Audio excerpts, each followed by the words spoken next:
ஒவ்வொரு மாவட்டத்துக்கும் 11 புதிய அரசு மருத்துவக் கல்லூரி தொடங்கி வச்சார்.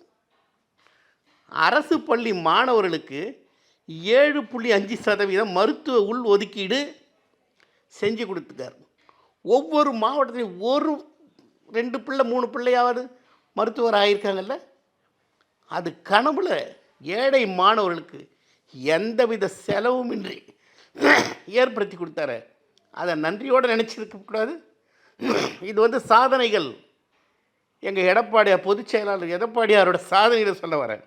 விவசாயிகளுக்கு பாதுகாக்கப்பட்ட வேளாண் மண்டலமாக தஞ்சை மாவட்டத்தை அறிவித்தார்.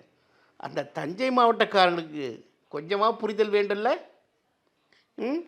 அதுக்கு அடுத்தது பார்த்தா குடிமராமத்து திட்டம், ஏரி குளம்லாம் சீரமைப்பு.